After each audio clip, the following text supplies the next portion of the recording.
मंगलाचरण। नमो अरिहंताणं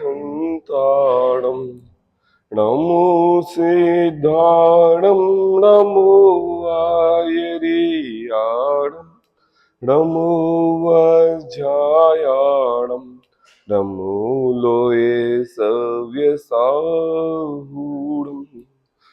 मंगलम भगवान वीरो मंगलम गौतमो गणि मंगलम कुंद कुंदार्यो जैन धर्मोस्तु मंगलम।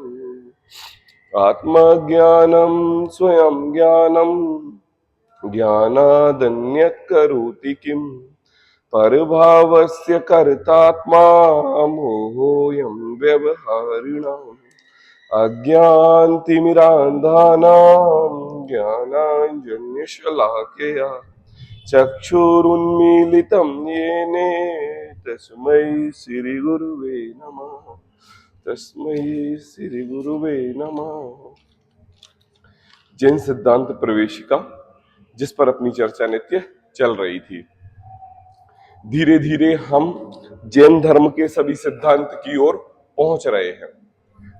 अगर आपको थोड़ा सा शोर पीछे से ज्यादा आते हुए लग रहा है तो आगे आ जाइए, आगे आ जाइए। छोटे छोटे प्रश्नों के माध्यम से हम जैन धर्म के सिद्धांतों को समझ रहे हैं और पढ़ते पढ़ते अब हमें ऐसा लगने लगा है कि जैसे मैंने बहुत सारे शास्त्र पढ़ लिए हों, क्योंकि जो इन प्रश्नों के माध्यम से यहाँ पर आंसर दिए गए हैं यह उन शास्त्रों का ही कुछ थोड़ा सा अंश और सारगर्भित बात बताई गई है। समझ लो कि जो समय सार की 20 गाथाओं में बात की है, यहां पर एक प्रश्न के माध्यम से उसका आंसर दिया है।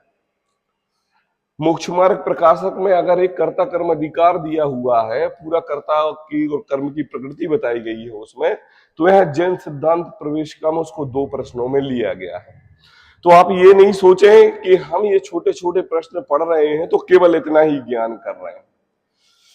आप और भी समय जब स्वाध्याय करते हैं और इन बातों को जब निकलती हैं उनमें, तो आपको पता चलता है कि यार ये तो हम जैन सिद्धांत प्रवेशिका में पढ़ चुके हैं। तो यह ग्रंथ छोटा जरूर है लेकिन अपने आप में गागर में सागर भरे हुए हैं। पृष्ठ क्रमांक 33। कल हमारी निमित्त उपादान के ऊपर चर्चा हुई थी। शंका समाधान के माध्यम से कौन बलवान है, निमित्त बलवान है कि उपादान बलवान है, और उपादान की क्या भूमिका है और निमित्त की क्या भूमिका है, दोनों में शंका समाधान के साथ साथ यहां पर खुलासा किया गया था। आज हमारे लिए 143वें प्रश्न से चर्चा चालू करनी है। 3 प्रश्न होंगे आज, हो सका तो 3, वरना 2 तो करेंगे ही, 2 ही करेंगे। ठीक। आज एक ऐसी बात आने वाली है जैसे वो छोटा सा बालक निमित्त नैमित्तिक के प्रश्नोत्तर अपने आचार्य से कर रहा है। कई बालक चैत्यालय जी में आके भ्रमित रहते हैं कि हमारी जनागम हमसे क्या कहता है, यह जीव मोह राग देश रूपी भाव क्यों करता है, क्यों हमें संसार की सारी वस्तुएं अच्छी लगने लगती है।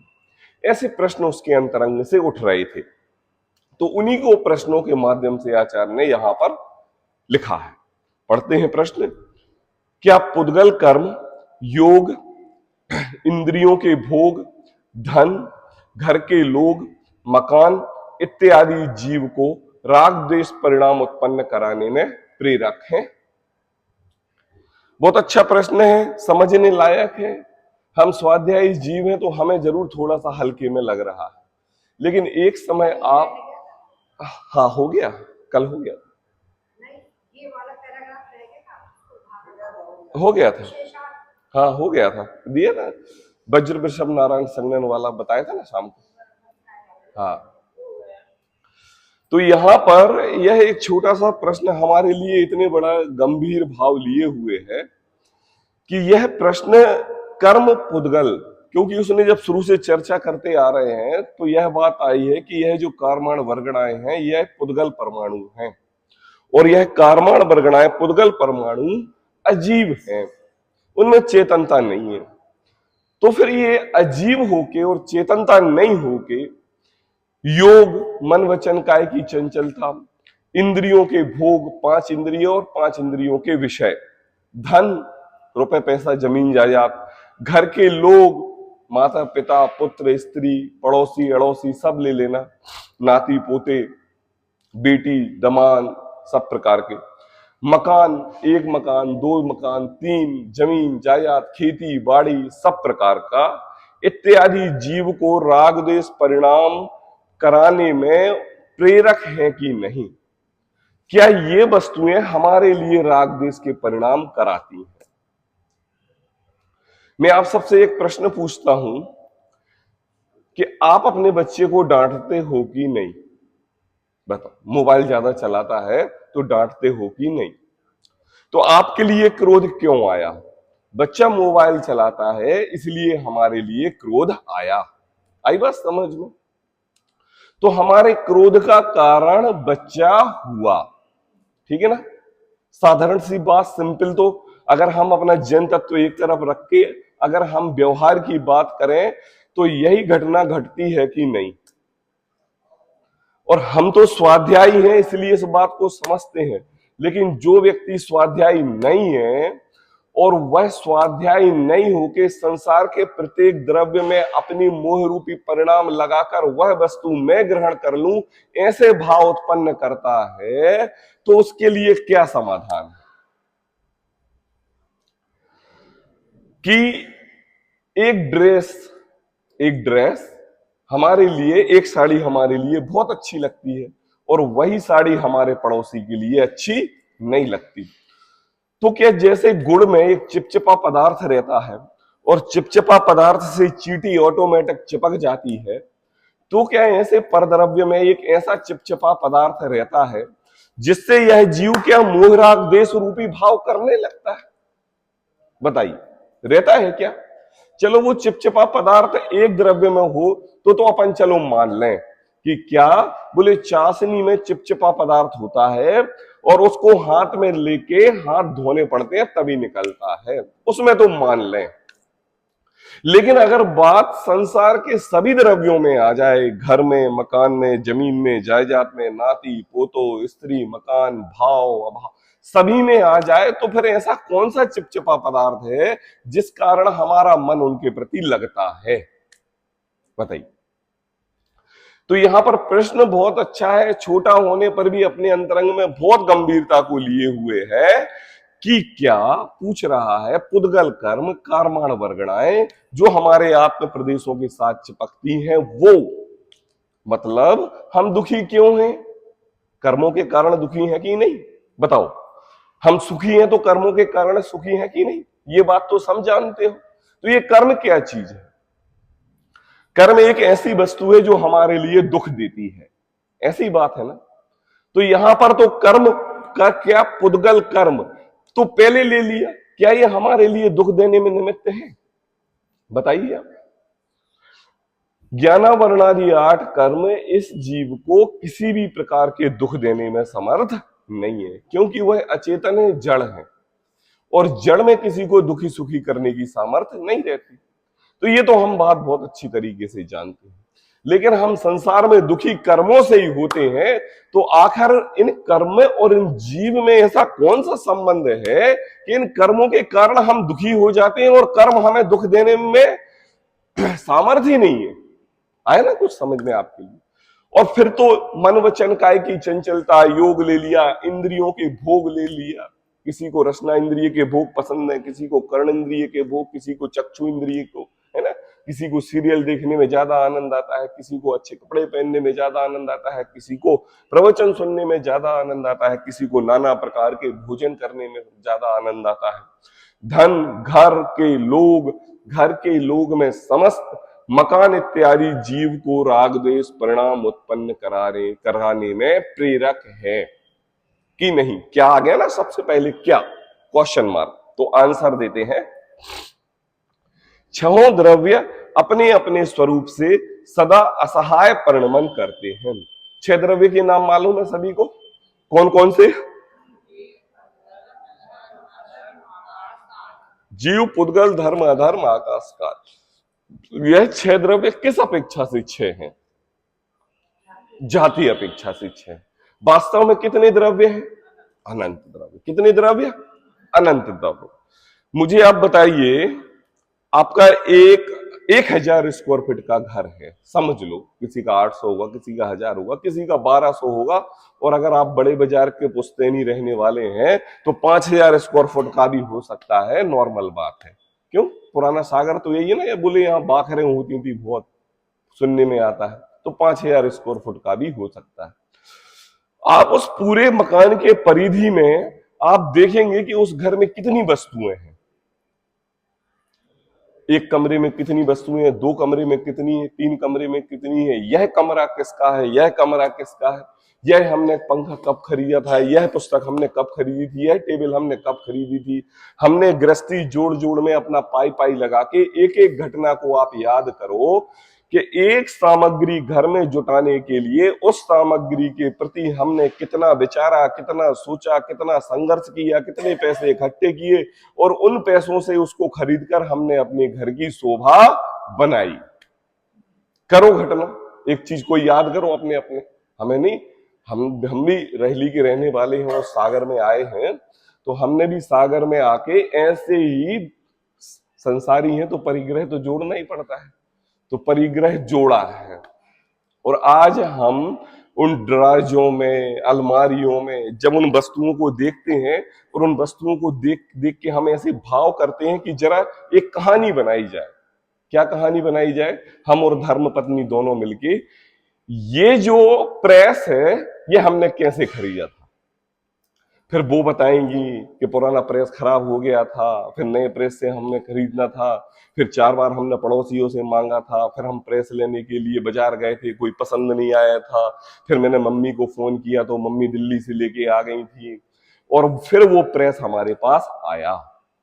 अब लगा लो आप, ये तो फॉर एग्जाम्पल एक एक घर के जितने भी परिग्रह हैं सभी लगा लो, ठीक है ना। अब तो ये तो बात हो गई परिग्रह की। अब एक दूसरी बात याद रखो, जब आप अपने घर में एक बहू बनकर आए थे तो आपके साथ कितने संबंधी थे? माता, पिता, देवर भी हो सकता है, या देवरानी जेठानी भी हो सकती है, या नंद भी हो सकती है, इतनी हो सकती है ना। तो मुझे बताओ, घर में 4 सदस्य के लगभग होंगे, और आज अपने सदस्यों की घर की चर्चा करो तो प्रत्येक घर में आपकी इस उम्र तक कितने सदस्य हो गए हैं? 8, 10। तो यहां पर सदस्यों की संख्या बड़ी की नहीं, ये तो सब ले लेना किसमें? घर के लोगों में, है ना। और इंद्रियों के भोगों में ले लेना हमारे बिस्तर, हमारे मोबाइल, हमारा पंखा, हमारा एसी, हमारे खाना बनाने के नए नए साधन, नई नई विधि, सब प्रकार के साधन उसमें ले लेना। इत्यादि जीव को राग द्वेष परिणाम कराने में प्रेरक है कि नहीं? आप लोग अभी चश्मा लगाए तो यहां आने के पहले चश्मे का विकल्प आया था कि नहीं आया?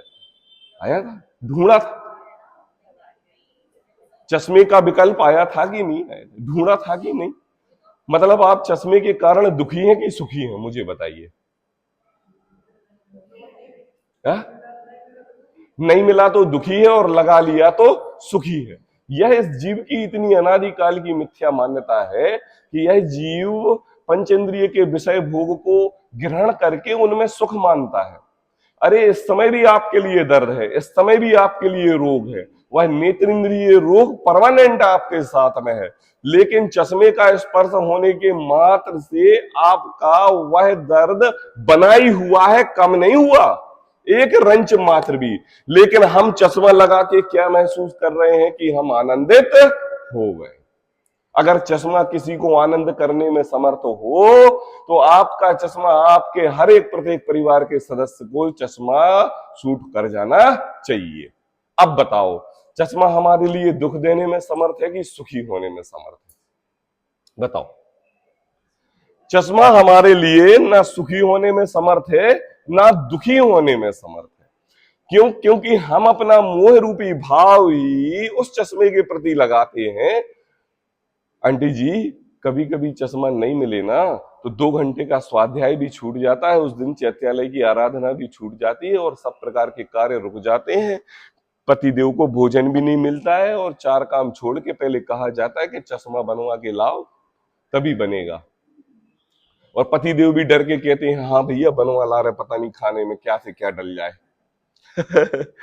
क्या हम इतने आदीम, इतने गुलाम, इतने अपने आप से परद्रव्यों से ग्रसित हो चुके हैं कि हम उनके साथ जी के अपने आप को सुख मान रहे हैं कि मैं सुखी हो रहा हूं। मैंने बच्चे बड़े किए, पढ़ाया लिखाया, डॉक्टर इंजीनियर बनाए, तो ये मेरे बुढ़ापे के सहारे बनेंगे, ये मैं उनसे सुखी मान रहा हूं। मैंने परिवार बढ़ाया, धन संपत्ति वैभव, 2 4 6 मकान, 8 बिल्डिंग बना ली, ये हमारे सुख के साधन है, हम ऐसी मिथ्या मानता करते हैं। मुझे बताओ कि एक 10 बाई 10 के कमरे में कोई जो व्यक्ति रहता है उसको ताला लगाने में 1 मिनट लगता है और चैत्यालय जी आने में आधा सेकंड लगता है, और जिसके पास परिग्रह का बहुत बड़ा 1000 1-2 एकड़ का बंगला हो, उसको परिग्रह कितना सताता है। वो आ सकता है चैत्यालय जी, वो कर सकता है आराधना, प्रति समय किसकी चिंता रहेगी? बोले घर की चिंता रहेगी। तो क्या ये परद्रव्य हमारे लिए दुख देने में समर्थ है? आंसर पढ़ते हैं। छहों द्रव्य अपने अपने स्वरूप से सदा असहाय स्वतंत्र परिणमन करते हैं। देखो यहां पर 6 द्रव्य जो जाति की अपेक्षा से हैं उनको अभी रख दो एक तरफ। क्यों रख दो बाबूजी एक तरफ? क्योंकि ये जो प्रश्न किया है एक ऐसे अबोध बालक नादान ने किया है जो अपने घर में दुकानदारी करता है, मकान स्त्री पुत्रों के साथ रहता है, घर गृहस्थी धन वैभव पैसे इकट्ठा करता है और उनमें राग करके कर्मों का बंधन भी करता है। ये बात उस जीव की है। तो यहाँ पर 6 द्रव्यों को तो रख दो एक तरफ, है यहाँ पर 6 द्रव्यों की अपेक्षा जो अनंतानंत द्रव्य कहे हैं उन द्रव्यों को यहां खड़े कर दो। एक फैक्ट्री में साड़ी बन रही है, वह फैक्ट्री में साड़ी मुझे कहती है कि मैं सागर फलानी आंटी के यहां पर घर पे जाऊंगी, कहती है क्या? नहीं कहती। लेकिन वह साड़ी हमारे घर पे क्यों आ जाती है? और 100 साड़ियां दिखाने के बाद एक साड़ी हमारे घर पर क्यों आती है? और इतना राग, इतना सोचा, इतना विचारा, सब करने के बाद मैं सच्ची घटना बताता हूं मैं अपनी खुद की। दिल्ली गया ससुराल में मैं अपनी, तो वहां पर हमारे साले साहब नौकरी पेशा वाले आदमी, धंधे वाले तो है नहीं, धंधे वाले आदमी पैसा पकड़ के चलते हैं और नौकरी पेशा वाले बहुत खर्चा करते हैं। तो मेरे को वो कौन सा एक शोरूम है, मैं तो नाम ही भूल गया, रेमंड्स का नहीं या कोई था, सियाराम वगैरह ऐसा कुछ, बहुत था महंगा। तो एक उन्होंने कहा नहीं ये इधर से शर्ट खरीद के आपको जानी। मैं गया, चलो ठीक है भैया 600-700 रुपए की आएगी, ले लेंगे। वहां पर गए तो वहां पर 4000 से कम की तो कोई शर्ट ही नहीं, बहुत 4000 रुपए से कम की कोई शर्ट नहीं, और 4000 वाली ऐसी है जैसे कि हम नए बाजार से कपड़े खरीद रहे हैं, ऐसी शर्ट लगे हमारे लिए। अब वो कहे नहीं जिया जी स्टेटस बढ़ाओ, ब्रांडेड पहनो, आपका स्टेटस बढ़ेगा, लोग कहेंगे फलानी कंपनी ढिकानी की शर्ट पहनो, आप एक लो। मैंने कहा दादा पसंद तो आए तब तो लो। बोले जो पसंद आ रही है आप बताओ। तो मैंने घूम फिर के पूरा 1-1.5 घंटे खराब किया और एक शर्ट उसमें से ब्लैक चेक की पसंद कर ली, और मैंने उसको, वो थी 7800 रुपए की, बहुत याद है हमें बहुत अच्छी तरीके से, क्योंकि उसके साथ एक बहुत विशेष घटना घटी है। 78 रुपए से की शर्ट हमने खरीदी और उस शर्ट को समझ के जिंदगी में पहली बार इतनी महंगी शर्ट खरीद के हम अपने आप को फूले नहीं समा रहे थे, और हम भी बड़े आदमी बन गए, ऐसा स्टेटस हमने अंतरंग में धारण कर लिया था। और उस शर्ट को पहन के हम दूल्हा कम लग रहा था और हम दूल्हे के पिताजी लग रहे थे, ऐसा हम महसूस कर रहे थे, इतने भावुक हो गए थे उस शर्ट के साथ। और जिनको बताए वो तो पहले प्राइस बताए, बाद में शर्ट की महिमा और क्वालिटी बताए। ये है जीव का परवस्तु के प्रति राग, मतलब उसकी दिमाग की ट्यूबलाइट ऐसी जल जाती है कि उसको खाते पीते सोते है ना, दुकान जाते पढ़ते लिखते वही वस्तु याद आती है जिसके इसके मोह परिणाम उसके प्रति लग जाते। अब क्या हुआ, जब मैं वो शर्ट अपने घर पर लेके आया सागर में, और अगले दिन हमारे एक जैन परिवार की शादी थी, आवाज आ रही है? जैन परिवार की शादी थी, है? जैन परिवार की शादी थी। अब मैडम कहने लगी कि वो आप शर्ट पहन के जाओ नई वाली। अरे तो मैंने कहा ये तो भी 4 चांद लग जाएंगे, शादी भी जैन परिवार की और इतनी महंगी शर्ट है और बड़े शोरूम से खरीदी है, दिल्ली से खरीदी है, दिल्ली से। और मैं बढ़िया राजा बाबू बन के शर्ट वाइट पहन पान के उस शादी में गया। गाड़ी से उतरते ही मैं अपने आप को राजा समझ रहा था, एंटर करते ही मैं अपने आप को राजा समझ रहा था। और जब यह राजा उस शादी के अंदर प्रवेश किया तो वही ब्लैक कलर की चेक शर्ट जितने वहां वेटर थे सारे पहने हुए थे। कौन पहने हुए थे? वेटर जो खाना लेके आते हैं, सर्व करते हैं, आंटी जी कुछ लोगे, कुछ लोगे, कुछ लोगे, कुछ लोगे। मैं अपनी घटना बताऊं, उस साइड के प्रति हमारा राग ऐसे छूटा जैसे कि जमीन, वो पैर के नीचे से जमीन खिसक गई। लोग मुझे ढूंढे और मैं उनसे भागूं, वो मेरे पास आए और मैं गाड़ी की तरफ भागूं। मुझे ये डर लगे कि कोई मेरे से ये ना कह दे कि जाओ पानी का एक गिलास लेकर आओ। लोग शादी में आनंद ले रहे थे और मैं उस साइड के प्रति द्वेष भाव रूप परिणाम करके व्याकुलित हो रहा था। अब बताओ मुझे कि मैंने साड़ी बोल दी, मैं उस साइड को समझ के व्याकुलित हो रहा था। अब मुझे बताओ उसकी क्या गलती है, उस साइड की क्या गलती?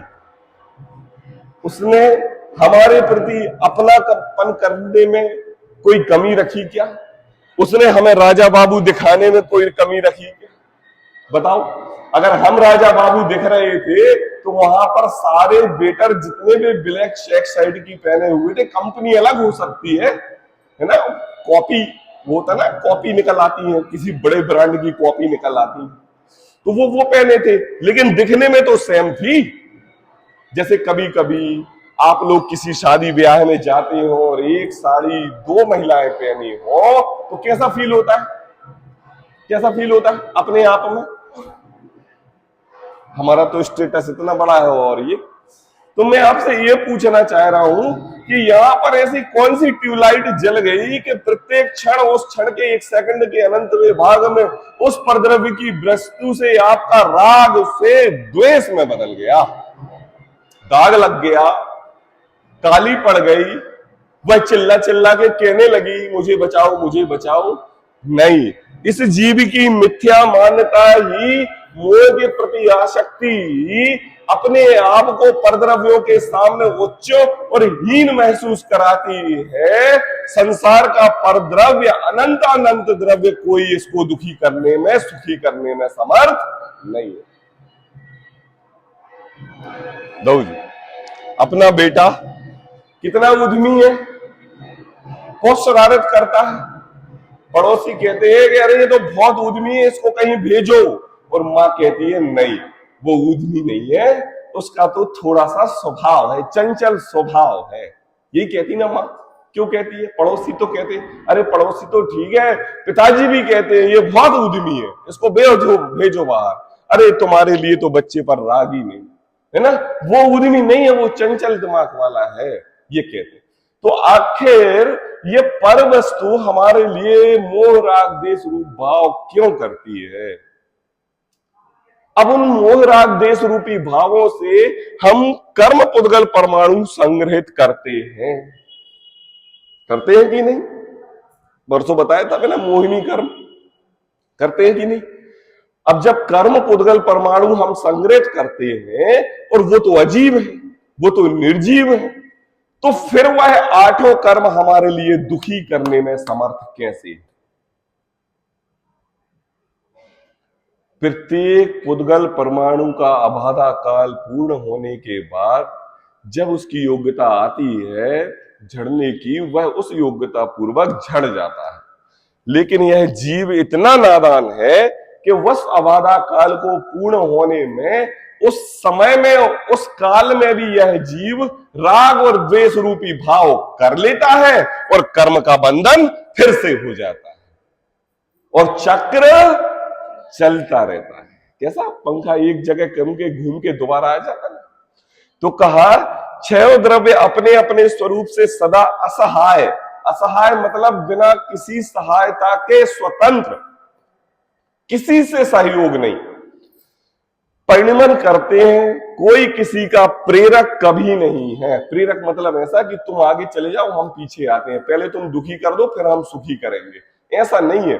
किसी को देखकर हमारे लिए ये सब नहीं आते। इसलिए कोई भी परद्रव्य राग द्वेष का प्रेरक नहीं है, परंतु मिथ्या मोह रूप मदिरा पान ही अनंतानुबंधी राग द्वेष का कारण है। क्या कहा दौलत राम जी ने? मोह महामद पियो अनादि भूल आपको भरमतवादी। बोला ना, क्या कहा? मोह रूपी मंदिरा का पान करके यह जीव ने परद्रव्यों से राग किया, द्वेष किया, और उसके वशीभूत इस जीव ने अनंतानुबंधी क्रोध मान माया लोभ रूप परिणाम करके दुखी दुखी दुखी हुआ और संसार परिभ्रमण किया। क्या? मिथ्यात्व मोह रूप मंदिरा पान। शब्द याद रखना क्या कह रहे हैं। मिथ्यात्व मोह रूप मदिरा पान। मैं आपसे पूछना चाहता हूं, मदिरा तो सब समझते हैं, शराब, और मदिरा का शराब का सेवन होता है 1 सेकंड के लिए, लेकिन असर कितने समय के लिए होता है? 2, 4, 6, 8 घंटे के लिए। चलो वो तो ये संसार की क्षणिक मदिरा है और उसका असर 2, 4, 6 घंटे के बाद उतर जाता है।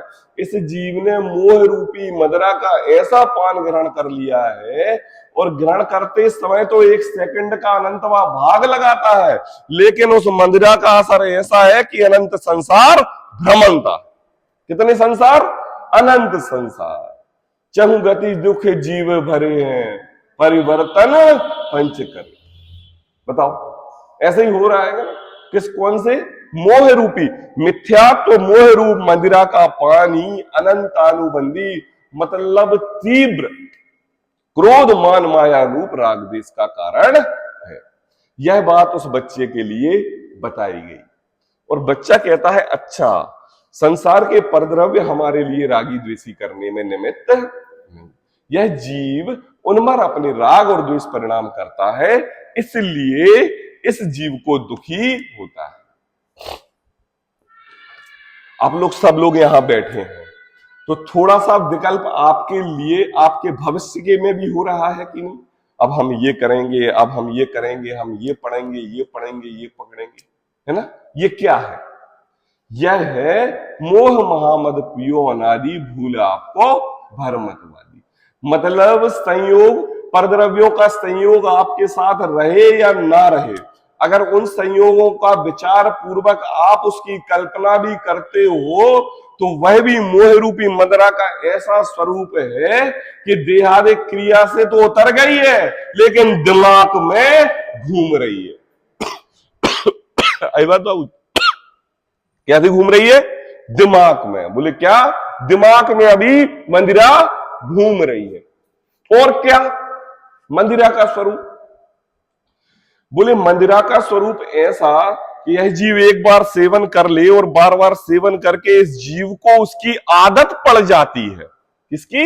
मंदिरा की। कि जब तक यह मंदिरा का पान ना करे तब तक उसको चैन नहीं मिलता। ऐसे ही यह जीव 5 इंद्रिय के भोग भोगते हुए उनमें आनंद मान के 5 इंद्रियों के भावों के प्रति क्या हो जाता है? आसक्त हो जाता है, और उसको ऐसा तलब कहते हैं ना, उसको ऐसी लगती है कि मैं इसको भी भोग लूं, इसको भी खा लूं, इसको भी पी लूं, शादी में जाऊं तो सारे काउंटरों पे जाऊं, इसके जाए, मुझे उसने क्यों नहीं बुलाया, मुझे इस संबंध में जाना, मुझे उस संबंध। इसको, यह जीव को प्रति समय अव्यक्त को जानने की इच्छा ही बनी रहती है। अव्यक्त को मतलब जो आपको मिला नहीं उसको आपको प्राप्त करने की इच्छा बनी रही। तो ये भी एक मदिरा का ही स्वरूप है, और वो कौन सी?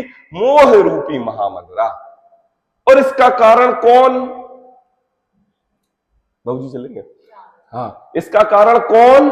बोले इसका मूल कारण है मिथ्यात्व। क्या?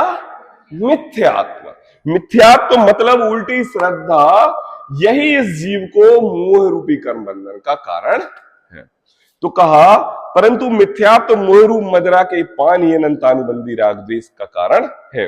अब देखो एक और बहुत अच्छा प्रश्न, 144 नंबर का। पुद्गल कर्म की बलवत्ता से जीव को मोह राग द्वेष करना पड़ता है। क्या कहा? कर्म बेचारे कौन नहीं जगत में प्रेरत है। क्या है भजन वो? कर्म बड़े बलवान जगत में प्रेरत हैं। तो किसको दोष दे रहे हैं अपन? कर्मों को दे रहे हैं। मतलब ऐसा दोष दे रहे कि हम बेंच की वजह से गिर गए। क्या गिर? हम इस टेबल की वजह से गिर गए। पुद्गल कर्म की बलवत्ता से जीव को मोहराग द्वेष करना पड़ता है। जीव नहीं चाहता, ये कर्म जबरदस्ती उसको मोहराग द्वेष कराते हैं। ये प्रश्न है। पुद्गल द्रव्य कर्मों का, पुद्गल द्रव्य कर्मों का वेश धरकर, कौन कौन से वेश? ज्ञानावर्णी, दर्शनवर्णी, मोहिनी, अंतराय, वेदनी, आयु, नाम, गोत्र, है ना, इसमें सब आ गए। वेश धरकर ज्यों ज्यों अधिक बल प्रयोग करते हैं त्यों त्यों जीव को अधिक राग द्वेष होता है। क्या यह बात सच है? बताओ, यह प्रश्न सभी का है कि नहीं? सभी का है, जन जन का है।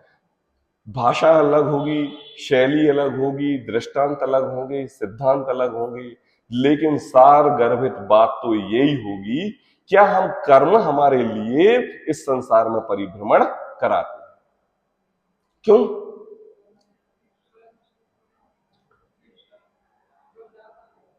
हमारे सिद्ध परमेष्ठी 8 कर्म से रहित हैं और अरहंत अवस्था केवली की अवस्था है।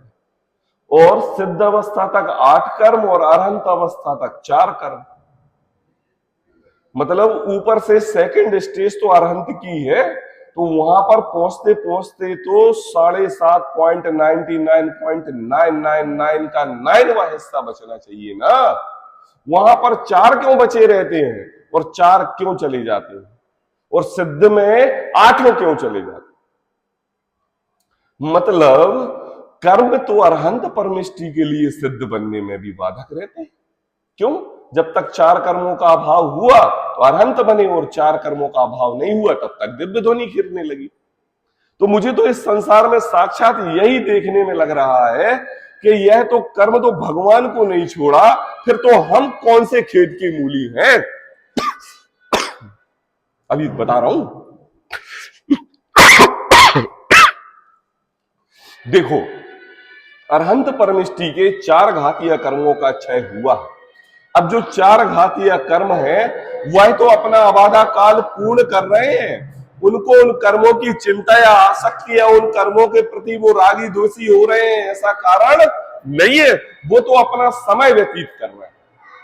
तो कहा, पुद्गल कर्म की बलवत्ता से जीव को मोह राग द्वेष करना पड़ता है। पुद्गल द्रव्य कर्मों का वेश धरकर जो जो अधिक बल प्रयोग करते हैं त्यों त्यों जीव को अधिक राग द्वेष होते हैं। क्या यह सच बात है? आंसर पढ़ते हैं। नहीं, क्योंकि जगत में पुद्गल का संग तो हमेशा रहता है। बताओ, यहां पर कौन सा ऐसा जीव है जो जीव है और पुद्गल ना हो? जीव है और पुद्गल का संयोग ना हो, कोई है कि नहीं?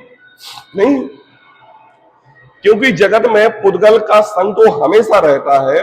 यदि उसकी बलवत्ता से जीव को राग आदि विकार हो तो शुद्ध भाव रूप होने का कभी अवसर ही ना आ सकता हो। हमारे जितने अनंत अनंत भगवान सिद्ध परमेष्ठी हुए हैं, और अगर ये कर्म और कर्म आश्रित यह शरीर उनके भगवान बनने में बाधक बने तो भाई साहब इस संसार में कोई भी भगवान नहीं बने। वो 6 महीने 608 समय में 6 महीने 608 में 608 जीव मोक्ष जाते हैं, यह सब मिथ्या हो जाए। लेकिन ऐसी बात नहीं। मतलब यह शरीर और ये 11 वर्णादि 8 कर्म इस जीव को मोक्ष मार्ग प्राप्त करने में बाधक नहीं है,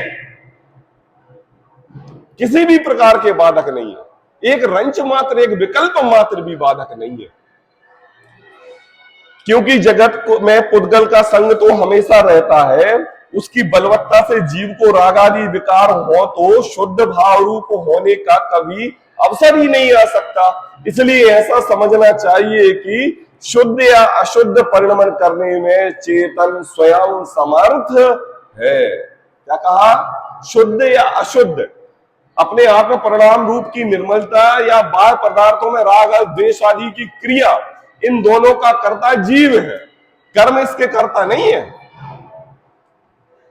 यह बात कहा समयसार नाटक के सर्व विषय द्वार अधिकार से ली। ये जो बात है, एक और पैराग्राफ है, निमित्त के कहीं प्रेरक और उदासीन ऐसे दो भेद कहे जाते हैं। निमित्त के कहीं पर प्रेरक और उदासीन। देखो थोड़ा सा शोर हो रहा है, 5 मिनट की बात है, एकाग्रचित करना। निमित्त जो होते हैं प्रेरक होते हैं और एक उदासीन होते हैं। आपको मैंने कई बार बोला चैत्यालय जी आया करो, चैत्यालय जी आया करो, चैत्यालय जी आया करो। यह मैं आपके लिए चैत्यालय जी आने की प्रेरणा दे रहा हूं और आप नहीं आ रहे हो तो हमारा निमित्त मजबूत नहीं है। लेकिन आपको कभी संसार में किसी का दुख लगा और दुख लग के आप अपने मोबाइल को स्क्रॉल कर रहे थे और स्क्रॉल करते हुए किसी अजैन साधु वाधु किसी का भी आपने एक लाइन पढ़ ली और एक लाइन पढ़ के आपको अपने भगवान याद आ गए और आप चैत्यालय जी आ गए। अब बताओ मैं आपके लिए कितनी प्रेरणा दे रहा था, कुछ कसर पड़ा क्या? नहीं। और वहां पर किसकी प्रेरणा रही? बोले एक शब्द मात्र की प्रेरणा रही और उपादानगत योग्यता जग गई। जगी की नहीं?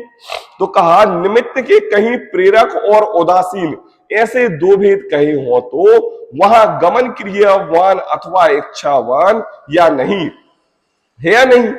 क्या कहा? ऐसे बारिश होने लगी। ऐसे दो भेद कहे हो तो वहां गमन क्रियावान अथवा इच्छावान है या नहीं, ऐसा समझाने के लिए है। परंतु उपादान के लिए तो सर्व प्रकार के निमित्त धर्म अस्ति कायवत उदासीन ही कहे हैं। ये तो एक समझाने की विधि के माध्यम से आपको प्रेरक और उदासीनता का उदाहरण दिया। कार्य तो इस जीव की उपादानगत योग्यता से ही होता है। जैसे धर्म द्रव्य चलने में सहाय होने पर स्वयं गमन करते हुए जीव और पुद्गलों को निमित्त होता है, ऐसे ही कार्य उपादान से होता है और निमित्त खड़ा बस रहता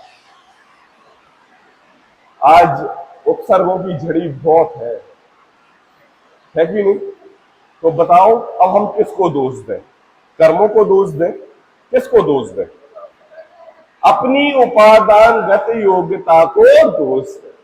हमारी उपादानगत योग्यता आज ऐसी बन रही है कि वहां पर बैंड बाजे बज रहे हैं और जैसे बैंड बाजे खत्म हुए तो इतनी जोर से बारिश होने लगी और बारिश कह रही है चिल्ला चिल्ला के आज हम आपकी क्लास पूर्ण नहीं होने देंगे। तो इसमें बारिश का भी कोई दोष नहीं, बैंड बाजों का भी कोई दोष नहीं। आज हम सभी की उपादानगत योग्यता ऐसी है कि जिनवाणी समझने का भाव बना हुआ होने पर भी पंडित जी भी है, लाइट भी है, पंखे भी है, शास्त्र भी है, ग्रंथ भी है, जिनदेव भी है, सब कुछ होते हुए भी निमित्त सब है, उपादानगत योग्यता नहीं जग रही। आई बात समझ में? यही तो क्रमबद्ध है, यही तो निमित्त उपादान है। ऐसे ही सहज और सरलता अपने अंतरंग में धारण करें। आज के लिए इतना ही, कल अपन विशेष चर्चा करेंगे। सहजानंदी शो